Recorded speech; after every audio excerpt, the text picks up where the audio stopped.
శ్రీ సంజీవదేవు గారి ఆత్మకథ ఉమ్మప్పుడు 4వ భాగం 6-9-20 6వ అధ్యాయం బాల్యంలో నాపై ఖద్దరు ప్రభావం. మా నల్లని ఆడకుక్కకు ఆ బూడిద రంగు ఆడగుర్రానికి ఎంతో స్నేహం. ఆ రెండు నాకు స్నేహం. గుర్రం నీ బీచి నుంచి ఇంటికి రాగానే కుక్క దాంతో ఎగురుతూ ఆడే. నేను వెళ్ళి వాటి రెండితో కలిసి ఎగురుతూ ఆడేవాడు. ఆ కుక్క చూసినట్లే గుర్రం కూడా నా వైపు జాలిగా చూసి వాటి రెంటికి పోలిక. రెండు కూడా ప్రతి సంవత్సరం పిల్లల్ని కంటుంది.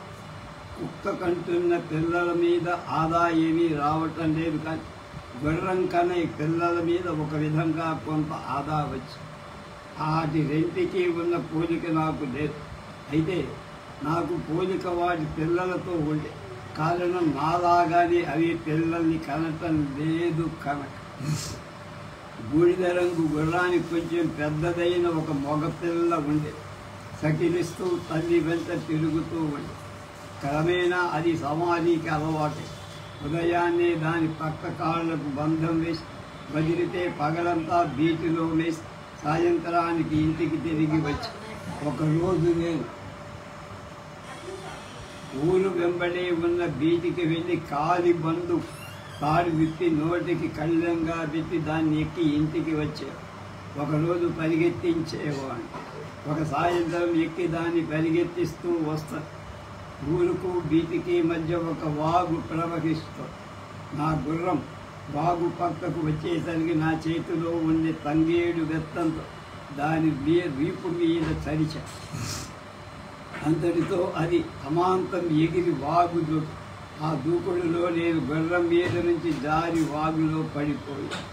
వాగులో కొంత నీరున్నందువల్ల, నీటి కింద ఇసుక ఉన్నందువల్ల నాకెంతగా పెద్దగా దెబ్బ తగ. కానీ గాబరా పడి కొంచెం సేపటి వరకు లేవలే. గుర్రం మాత్రం చెవులు నిక్కించి తోక విసుగు వాగు వడ్డునే నిలిచి ఉంది. నేను వాగులో నుంచి నెమ్మదిగా లేచి ఆ తడిసిన బట్టలతోనే మళ్ళీ గుర్రం నెమ్మదిగా నడుపుకుంటూ ఇంటికి వచ్చి దారిలో కనిపించిన వాళ్ళంతా నవ్వారు. నా తడి బట్టలు చూసి ఇంటి దగ్గర బాబుగారు చూసి, ఇక ముందు నువ్వు ఒక్కడివి గుర్రం ఎక్కి రాబోకు నాయన అని సలహా కూడా. ఆ రాత్రంతా కొంచెం శరీరం నొప్పులు చేసింది, కానీ నిద్ర బాగానే పడి. కలలో నిద్రపోతూ తుళ్ళి పడి లేచి నిద్రలో గుర్రం మీద నుంచి కింద పడినట్టు కల. సాయంత్రం నిజంగా గుర్రం మీద నుంచి పడిన శరీరంలోని అంత బాధ లేదు, కానీ అతడు ఇప్పుడు స్వప్నంలో గుర్రం మీద నుంచి తెలియసరి శరీరంలో బాధ కనిపించి. సాయంత్రం పడపడమే స్వప్నమే, ఇప్పుడు పడటమే నిజమేమో. సాయంత్రం గుర్రం మీద నుంచి పడినట్టు ఊరందరికీ తెలిసి పిల్లలు పెద్దలు కూడా చాలామంది వచ్చి పరామర్శించారు. అది గాంధీ యుగం. ప్రతి ఊరిలోనూ గాంధీ టోపీలతో నాయకులు వచ్చి జనాన్ని సమకూర్చి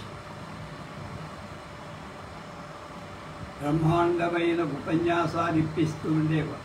ఖద్దరు బట్టలు కట్టడం ఆ రోజుల్లో ఒక గొప్పద. తెలుపు చేయని గోధుమ రంగు కోలా ఖద్దరు కట్టడం ఇంకా ఎక్కువ. దేశభక్తికి చిహ్నం. మా బాబుగారు కూడా గొప్ప దేశభక్తుడిగా పరిగణింపబడేవారు. చిరుమామిళ్ళ వెంకట సుబ్బయ్య గారంటే నందిగామ తాలూకాలో కొంత ఖ్యాతి ఉంది. ఆయన కూడా తెలుపు చేయని కోలా ఖద్దరే ధరించి ఇంటిలో అన్నీ కూడా ఖద్దరువే ఉండాలని, ఇంటిలో అందరూ ఖద్దరి కట్టాలని ఆయన పట్టుదల. కాకపోయిన అభిలాష. నాకు కూడా కోలా ఖద్దరు చొక్కాలు లాగులు కుట్టించారు. మేము వాడే ఖద్దరు ఆ ఊరిలో హరిజనుడు నేసేవాడు. చాలా సన్నని ఖద్దరు కూడా నేసేవాడు. కోలా ఖద్దరు దుస్తులకు తోడు నాకు తెలుపు చేసిన ఖద్దరు దుస్తులు కూడా ఉండేవి. విశేష అవసరాల్లో ధరించేందుకు బాబుగారు మాత్రం ఎప్పుడూ కోలా ఖద్దరు. అప్పుడప్పుడు అంటే వర్షాకాలంలో తప్ప నాయకులు గాంధీ టోపీలతో కారులో ఆ ఊరొచ్చి పోతూ ఉండేవి. వర్షాకాలంలో కార్లు ఆ దారిన నడవు. కారులే కాదు బళ్ళు కూడా, సరుకులు గాడిదల మీదనే రవాణా, మనుషులు కాలి నడకనే ఖద్దరు ధరించిన నాయకుడు. కారులో ప్రయాణం చూసి మేము పిల్లలం అనుకునేవాడు. తెల్లవాళ్ల సీమలో తయారు చేసిన సీమ గుడ్డను ధరించని వారు. సీమలో తయారైన కార్లను వాడుకోవడం ఎంతవరకు దేశభక్తో జమవుతుందా, దేశభక్తి అవుతుందా? ఊరిలో కారు రావడమే ఆలస్యం. పెద్ద పింద అందరం కారు చుట్టూ మూగేవాడు. ఆనాటి కార్లు ఇప్పటి కార్ల కంటే పెద్ద ధ్వని ఉండే. కారును భోగించకపోయినా ఆ కారుల దడ శబ్దం ఊరంతా వినిపించేది. అందువల్ల ఎక్కడ ఎవరేం పని చేస్తున్నా ఆ పని అక్కడ వదిలేసి కారు దగ్గరికి పరిగెత్తేవాడు. ఆ జనమంతా తమను చూడటానికే వచ్చారని భ్రమపడేవాడు కాంగ్రెస్ నాయకులు. కానీ కారుని చూడటానికే వాళ్ళంతా వచ్చారని వాళ్లకు తెలియదు. ఇక మా పిల్లల దృష్టిలో ఆ కారు మేము ముట్టుకోవడమే తప్ప గొప్ప అనిపించే. ప్రాణం లేని కారుకు ప్రాణం పోసి నడపగలిగిన ఆ డ్రైవర్ ఎంత ధన్యుడో. మన జీవితాల్లో మనం కూడా డ్రైవర్లను కాగలిగితే ఎంత అదృష్టమో అని ఊహాగానం చేసేవాళ్ళం.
ఒక సాయంత్రం నేను ఇదివరకు చూసిన కార్ల కంటే మంచి కారు ఒకటి వచ్చి బజార్లో ఆగింది. దానిలో ఉన్న నాయకుల్లో ఇద్దరు పేర్లు మా అందరికీ కూడా పరిచయం. ఒకరు ఆంధ్రపత్రికకు అమృతాంజనానికి అధిపతులైన కాశీనాథు నాగేశ్వరరావు, రెండవ నందిగామ నివాసులైనటువంటి కాంగ్రెస్ ప్రముఖుడు అజయదేవర కాళేశ్వరరావు. ఇద్దరూ కూడా కోరా ఖద్దరు దుస్తులతో తెల్లని ఖద్దరుతో వాళ్ళు ఉభయులు తెల్ల ఖద్దరులో ఉండడం నాకేం నచ్చదు. కోరా ఖద్దరు మాత్రమే దేశభక్తికి ఉత్తమ చిహ్నంగా నేను భావించేవాడు. తులసివనం ఎప్పటిలాగా పిల్లలంతా కారు చుట్టూ మూగారు. కానీ నాగేశ్వరరావు గారు ప్రతి పిల్లవాడి చొక్కా పట్టుకొని చూసి వాళ్ళందరివి సీమ బట్టలు కదా తమ కారు అంటవద్దని శాసించి అందరూ సీమ బట్టలు పిల్లల మధ్యన ఒక్కడి ఖద్దరు చొక్కా చూసేశారు.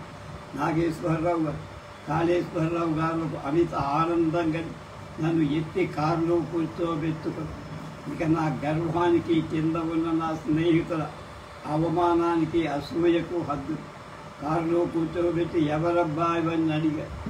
అక్కడ ఉన్న చిరుమామిళ్ళ వెంకట సుబ్బయ్య గారు సమాధానం చెప్పారు, మా మరదలు కుమారుడు తల్లి చనిపోతే మా దగ్గరే పెరుగుతున్నా. తండ్రి గారి తెనాలి తాలూకా తుమ్మముడు. అంతటితో కారులో నాయకులు అన్నారు, అలా చెప్పండి, ఇంకే తులసివనంలో గంధాయి మొక్క పెరుగుతుందా అని. వాళ్ళన్న సామెత తల క్రిందుగా జ్ఞాపకం ఉంచుకొని తర్వాత అందరితో అండేవా, నన్ను ఒక మహానాయుడు గంజాయి వనంలో తులసి మొక్క పుడుతుందా అన్నారు. అటువంటి తెలుసుకున్నా.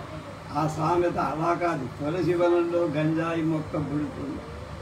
ఆ రోజు వారిచ్చిన యోగ్యతా పత్రంలో నాలో ఏదో విశిష్ట ప్రవేశించని నమ్మసాగి తోటి పిల్లల కంటే నేనేదో అధికున్నని భావం తొంగితోడ ప్రారంభం.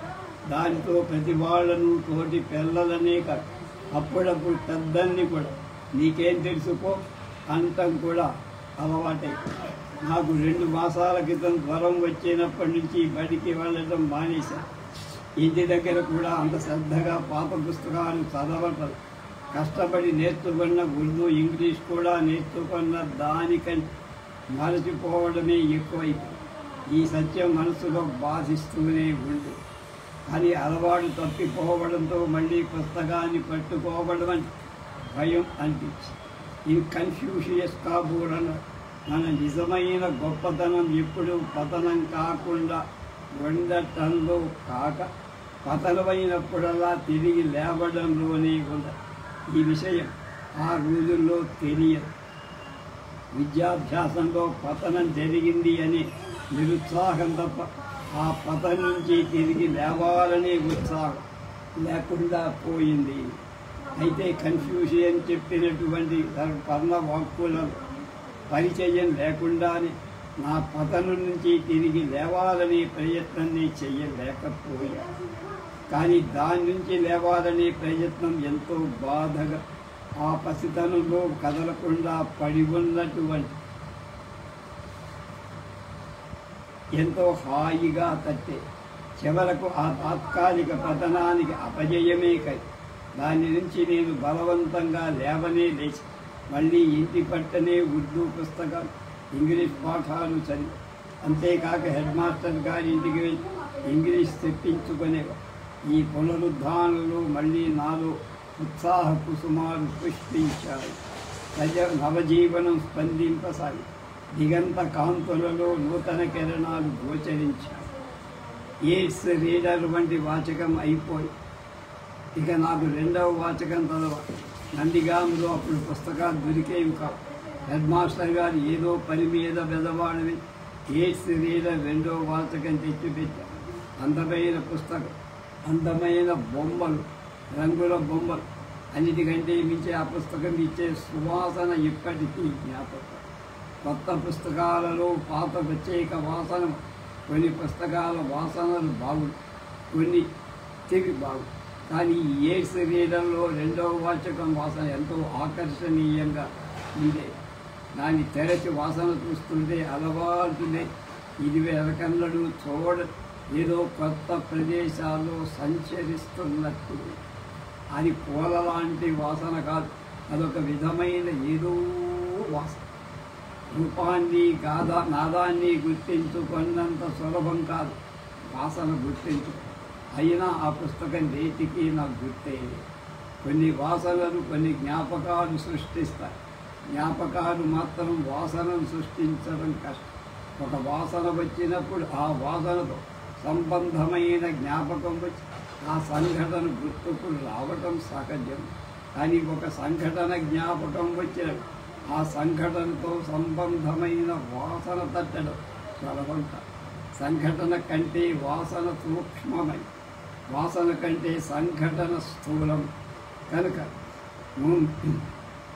ముందు తట్టినప్పుడు అంటే ప్రత్యక్షమైనప్పుడు దాన్ని బట్టి సూక్ష్మమైంది తట్టడం సులభం కారణం స్థూలమైంది ప్రత్యక్షంగా ఎదుట లేకపోయినా కూడా దాన్ని గుర్తు చేసుకోవడంతో. అయితే సూక్ష్మమైంది మాత్రం ప్రత్యక్షంగా ఎదుట కనపడుతూనే మన మనసుకు కనపడితే తప్ప. అందుకని సూక్ష్మం కనిపించిన దాని ద్వారా స్థూలాన్ని జ్ఞాపకం చేసుకోవడం సులభం. కాని స్థూలం కనిపించిన దాని ద్వారా సూక్ష్మాన్ని జ్ఞాపకం చేసుకోవటం కష్టం. వాసన తట్టినప్పుడు ఘటన త్వరలో జ్ఞాపకం వస్తుంది, కానీ ఘటన తట్టినప్పుడు తట్టిన వాసన జ్ఞాపకం రావటం అంత సులభం కాదు. కానీ నాలో మాత్రం ఈ సూత్రాలకు విరుద్ధంగా ఇప్పటికీ ఆ పుస్తకం వాసన దానంతట అదే తడుతుంది. అప్పుడు తట్టినప్పుడు ఆ వాసన సంబంధించిన పుస్తకానికి సంబంధించిన చదువుకు సంబంధించిన ఘటనలు జ్ఞాపకం వస్తూనే ఉంటాయి.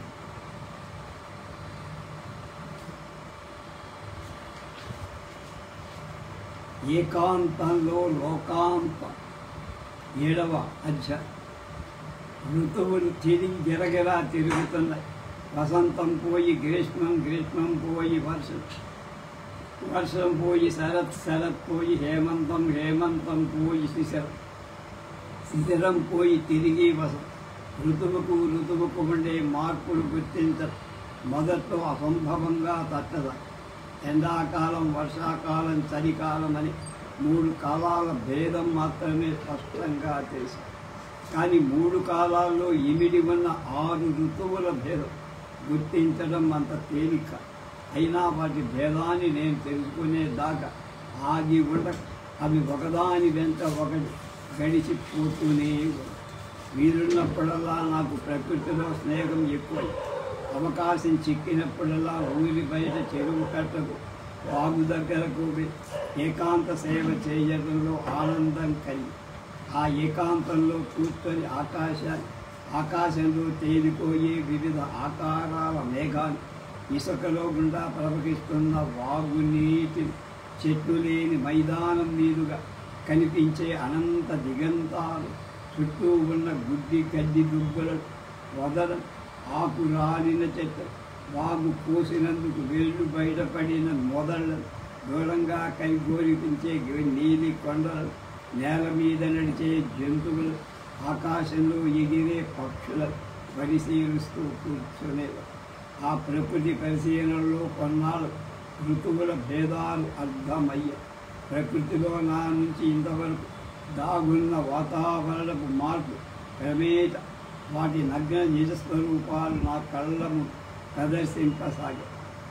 ఒక్కో ఋతువులో మధుర స్పర్శ మానసాన్ని మందారంలాగా పుష్పింపచేసి ఏకాంతవాసం ప్రకృతి పరిశీలనకే కాదు, చదువుకోవటానికి, చదివిన దాని గురించి ఆలోచించిన దాన్ని జ్ఞాపకం ఉంచుకోవడం పనికి వచ్చే. ఏకాంత సేవ ఎప్పుడూ పనికి రాదు, కానీ కొన్ని సందర్భాల్లో అది అవసరం. మనిషి తనలో తాను చూసుకోవడానికి, బయటికి చూడటానికి కూడా ఏకాంతం ఎంతో తోడ్పడు. ఏకాంతవాసం, ఏకాంత సేవలో ఒక్కొక్కసారి ఆనందం బదులు విచారం కూడా లేదు. ఒక్కోసారి జీవనం, మరణం మొదలైన వాటి గురించిన ఆలోచన వచ్చాయి. కొందరు ఇదివరలో లేని వాళ్ళు నూతనంగా జగత్తులోకి రావడం, అంటే జన్మించడం. కొందరు ఇదివరలో ఉన్నవాడు జగత్తును వదిలి అస్పృశ్యం అవడం అంటే మరణించడం. మరికొందరు జన్మించడం మాత్రమే నేర్చుకొని మరణించడం, చేతకాకి జీవించి ఉండడం మొదలైన వాటిని చూస్తూ ఉంటాం. ఒక్కోసారి ఏదో నిరాశ తోచే, ఏదో శూన్యంగా అనిపించే, అంతటితో ఆ ఏకాంతాన్ని వలి స్నేహితుల దగ్గరికి వచ్చేసారు. వాళ్ళతో మాటలను పాటలతో వాళ్ళ ఆటలతో నా కారణం లేని విచారాన్ని మరిచిపోలేరు. ఒకసారి ఏదో దుమారం నుంచి ఏదో పిలుపు వినిపిస్తున్నట్టు తట్టి సుదూరం ఆ దూర పిలుపుని అనుసరించి ఆ దూరపు అజ్ఞాత ప్రదేశం వెళ్ళేదాన్ని ఆకాంక్ష పుట్టే. ఒక్కోసారి సమీపమంతా నీరసంగా, సుదూరంగా అంతా రసవంతంగా అనిపి. అందుకే కాబట్టి దూరపు కొండలు నేను ఏ దూర దేశాల నుంచో, ఏ పర్వత ప్రాంతాల నుంచి, ఏ అరణ్య భూముల నుంచి ఈ జనాభాసాల వచ్చిన అనుభూతి చెంది తిరిగి నా దూరదేశాలు, నా పర్వత ప్రాంతాలు, నా అరణ్య భూములు నీ జన్మ పోవాలని తాకలాడి ఒక రాత్రి మా బాబుగారి దగ్గర కూర్చొని ఈ ఆలోచనలన్నీ ఆయనతో చెప్పేశారు. ఆయన నాకు ధ్రువుడు, ప్రహ్లాదుడు కథలు నన్ను వాళ్లతో వచ్చి అవి ఉత్తమమైన ఆలోచనలే కానీ వాటిని మళ్ళీ నీ మనసులోకి రానివ్వక అలచిపోవటం మంచిదని నాకు సలహా ఇచ్చి బుజ్జగి తిరిగి నా ఆలోచన యోగ్యత పత్రం రాని క్రమేణా ఇటువంటి ఆలోచనలన్నీ ధరించి శక్తి సన్నగిల్లసాయి. ఏకాంత జీవితంలో ప్రతిక్రియ ప్రారంభమై ఒంటరిగా కూర్చోవడం కంటే జనంలో కూర్చోవడంలో ఆనందం కంటే కొందరు నా వయస్సు 11 సంవత్సరాలు, నాకంటే కొంచెం పెద్ద, నాకంటే కొంచెం చిన్నవాడు స్నేహితులు. రాను రాను స్నేహితుల బంధం ఎంతవరకు వెళ్ళిందంటే వాడు నా ఎదుట ఉంటేనే స్నానం చేసి, ఎదుట ఉంటేనే భోజనం, ఎదుట ఉంటేనే పాఠాలు చదువు. ఈ స్నేహితుల్లో నా సమవయస్కులే 2 అమ్మాయిలుండే, ఇందుమతి అని దుర్గాంబ. వాళ్ళిద్దరూ స్నేహితులు మాత్రమే కాదు, బంధువులు సార్. మేము ముగ్గురం ఎప్పుడూ కలిసి ఉండే. ఇందుమతి నేను లేదు. వాళ్ళిద్దరివి 2 రకాల స్వభావం. న్యాయానికి వాళ్ళిద్దరివి వ్యతిరేక స్వభావం. వాళ్ళిద్దరే కనుక స్నేహం చేసి వాళ్ళ స్వభావాలు తెలియక ఏనాడు వాళ్ళిద్దరి మధ్య విరోధాలు వచ్చి, కానీ అది ఇద్దరి స్నేహం కాక ముగ్గురి స్నేహం కనుక వాళ్ళ ఉభయుల వ్యతిరేక స్వభావాలు భేదాన్ని నాలో కలిగి ఐక్య సూత్రంతో కట్టుబడి ఉండేవి.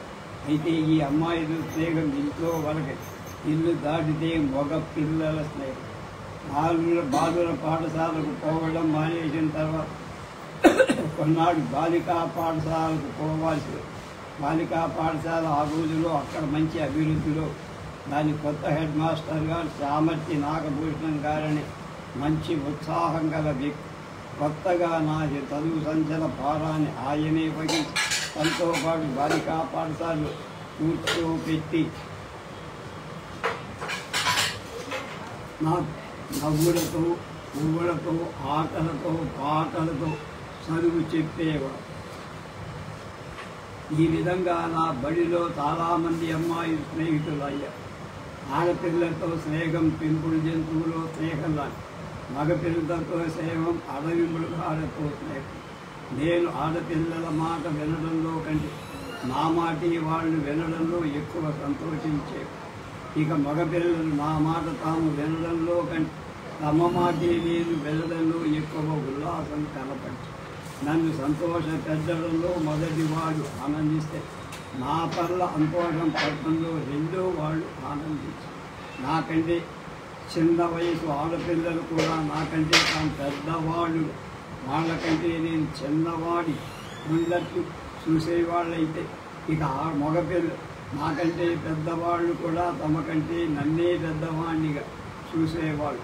సరే, ఉభయులతోటి స్నేహం దట్టంగా పెనవేసుకుపోయి స్నేహితులు కనిపించని సమయం శూన్య ఆకాశంగా అనిపించి తెల్ల మనిషి. ఇదే ఒకరోజు చింతల తోపులో రోమన్ క్యాథలిక్ మిషనరీలు వచ్చి డేరాలు వేశారు. పిల్లలమంతా డేరాల చుట్టూ డేరాలు చూడటం అదే మొదలు. డేరాల్లో ఉన్న తెల్ల స్త్రీలను చూడటం కూడా అదే మొదలు. తెల్లవాళ్ళు అని పిలవడమే కానీ తెల్ల మనుషుల్ని అది వరకు ఎప్పుడు చూడ. అందువల్లే డేరాల వైచిత్రుని కంటే డేరాలలోని వనితల వైచిత్రే ఎక్కువ కుతూహలంగా ఉంది. అందరి గొంతులు శ్రావ్యంగా వినిపించి ఇతరులతో తెలుగు కూడా మాట్లాడి కొందరు తెల్ల గౌన్లలో కొందరు నల్ల గౌన్లలో ఉన్నారు. పనిచేసేవాడు తప్ప మగవాళ్ళు ఎవరూ లేరు. అయితే ఇప్పటికీ ఆ తెల్లని స్త్రీలను చూసినట్టే కానీ తెల్లని పురుషుల్ని చూడరు. వాళ్ళ దగ్గర రకరకాల సీసాలు రంగురంగుల మందులు కూడా ఉన్నాయి. ఆడవాళ్ళు మగవాళ్ళు పిల్లలు వస్తున్నారు. ఆ తెల్ల వంటలు వచ్చిన వారి శరీరాన్ని పరీక్ష చేస్తున్నారు. సీసాల్లో మందులు పోషిస్తున్నారు. నన్ను కూడా లోపలికి పిలిచి భయంగా వెళ్ళ. ఒక తెల్ల వంట నాకు జబ్బేమి తండ్రికి ఏ జబ్బు లేదన్న. భుజం మీద చెయ్యేసి బిడ్డకి రంగులలో ఉన్న చిన్న యేసుక్రీస్తు బొమ్మ గల కార్డు, ఇంకేదో క్రైస్తవ సాహిత్యం గల చిన్న పుస్తకాలు ఇచ్చి అవి తీసుకొని పరిగెత్తుకుంటూ బయటికి. జీవితంలో మరొక యోగ్యతా పత్రం లభించింది. తెల్ల వనిత స్పర్శకు. క్రీస్తు బొమ్మను చూస్తుంటే ఆయన ముఖంలోని కరుణ, వేదన మొదలైనవి వన్నలో నన్నెంతో ఆకర్షించింది. ఆయన గురించిన చిన్న పుస్తకం చదివి ఆ బొమ్మలో ఆయన కరుణాగాథంతా దర్శించా. ఆ పుస్తకం చదివితే క్రైస్తవ మతంలో చేరాలి అని మా అమ్మమ్మ. ఆ మాట నాకు నచ్చ. ఆ పుస్తకాన్ని బొమ్మను మళ్ళీ చూశాను. ఇతరుల సుఖం నిమిత్తం కష్టాలు పడి కారుణ్యమూర్తి యేసు బుద్ధిని దాని గురించి పాఠాలను చదివి కూడా ఉన్నాను. బుద్ధుడంటే కూడా నాకెంతో అభిమానం. నేడు క్రీస్తు అంటే కూడా అభిమానం కలిగి క్రీస్తు మీద అభిమానం బుద్ధుడి మీద అభిమానాన్ని తగ్గించాలి. ఒకరి మీద అభిమానం మరొకరి మీద అభిమానాన్ని తగ్గించకుండా ఉంటే ఎందరి మీద అభిమానం ఉన్న ప్రమాణం. స్నేహితులు అందరూ ఒకరోజు కొంచెంసేపు మిషనరీల ద్వారా డేరాల దగ్గరికి వెళ్ళి వాళ్ళు చెప్పే మత బోధ వింటున్నా. అన్నీ మంచి మాటలు కానీ అన్నీ నిస్వార్థత నిండిన మాటలు కానీ అన్నీ లోక కళ్యాణానికి సంబంధించిన మాటలు కానీ వినిపించాయి. అయితే ఊళ్ళో చాలామంది పెద్దలకు మేమంతా డేరాల దగ్గరికి పోవడం, ఆ హితబోధలు లేక మతబోధలు వినడం అంత ఇష్టంగా ఉండేది. అంతేకాదు అసలు వాళ్ళు ఊళ్ళోకి వచ్చి డేరాలు వేయటమే వాళ్ళకి ఇష్టం. వీళ్ళందరి అయిష్టానికి కారణం మాకు అర్థం. వారి మతంలో కూడినటువంటి హితబోధ లేక హితంతో కూడిన మతబోధ విని మేమంతా క్రైస్తవ మతంలో కలిసిపోతామేమో అని వాళ్ళ భయం. కొద్ది రోజుల నుండి వాళ్ళు డేరా పీకి వెళ్ళిపోయారు. ఇక మా మిత్రమండలి హాజరు కావాల్సిన కార్యక్రమాలు డేరా దగ్గరకు పోయే కార్యక్రమం ఒకటి తగ్గిపోయింది. అయినా అనేక కార్యక్రమాలు ఉండేవి. మాకు తీరిక లేకుండా ఆ కార్యక్రమాల తీరిక లేకుండా చేయటమే కాదు మాకు పని లేకుండా చేశారు. కొందరు స్నేహితులు నాతో పాటు మా ఇంట్లోనే నిద్రపోయేవారు. ఉదయాన్నే లేచి ఊళ్ళో మంచి వేప చెట్టు చూసి ఎక్కి చిటారు కొమ్మలకు పోయి వంపు లేని సూటి అయిన దత్తాలు లాంటి వేప పుల్లను విరిచేవారు. గోదాపు ఒక అడుగున్నర గొడవై వేప పుల్లను నోట్లో ఉంచుకొని చెరువు వైపుకో వాగు వైపుకో పోయి కూర్చునేవారు. కనిపించని విష్ణుదేవుని దశావతారాలు మొదలు కనిపించే సృష్టిలోని దశ దిశల వరకు మా సంభాషణలు సాగి ఈ శ్లోకలు నవలడం ఎక్కువై 5:30 వేప పుల్ల అరడుగు కంటే తగ్గి తెల్లవారు నానిన పళ్ళను తెల్లవారిన తర్వాత కూడా ఇంకా నానబెట్టడం సబబు కాదు. అప్పుడు వళ్ళు 5-6 సార్లు నాలుక తీసి ముఖాలు కడి పళ్ళు రుద్ది వంటి మీద తొక్కాతోటే ముఖాలు తుడుచుకొని ఊరు బయటకు బయలుదేరి వెళ్ళేవాళ్ళు. అందులో కొందరు బడికి వెళ్ళేవాడు, కొందరు వెళ్ళేవాడు. మేము కొందరు ఇంటి వద్దనే పాఠాలు చదివి ఇంగ్లీషు వాచకంలో తెలియని మాటలు రాసుకొని బడి వదిలాక హెడ్ మాస్టర్ గారింటికి వెళ్ళి పాఠాలు చెప్పించుకునేవారు. ఆయన చాలా మంచివారు. నాతో నవ్వుతూ మాట్లాడుతూ మా కార్యక్రమాన్ని గురించి హాస్యం చేశారు. ఎండాకాలం చివరిలో తెల్లవారుజాము నుంచి విపరీతమైన గాలి పడమటి నుంచి తూర్పుకు తోలుతుంది. అది ఉదయం చల్లగా ఉండి ఎండ ముదిరిన కొద్ది గాలి వేడెక్కుతూ ఉంది. దొండదంటుకు పైన ఉండే ఈయన బద్దలుగా చీల్చి వాటిని గుండ్రంగా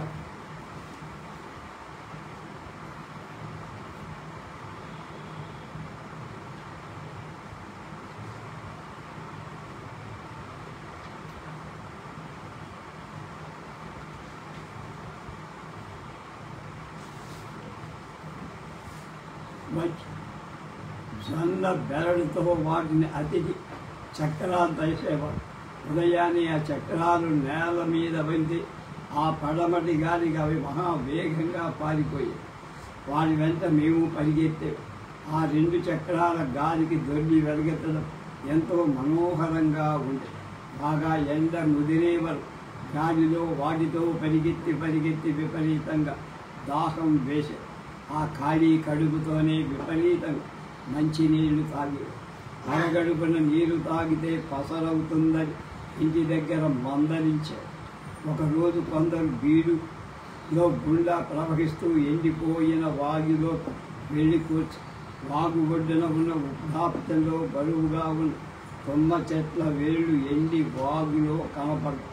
వాటి సన్నని వేళ్ళు వేసి వాటికి ఒక కొసకు నిప్పండించి ఒకరికొకరు కొస నోటిలో ఉంచుకొని పొగ పీల్చి ఆ తుమ్మ వేళ్లకు ఇటువంటి రంధ్రాలు ఉంటాయి. పీల్చి పొగ వదలడం ఎంతో రమ్యంగా ఉంది. ఆ రోజు మొదలు అప్పుడప్పుడు అక్కడికి వచ్చి ఆ విధంగా చేసేవారు.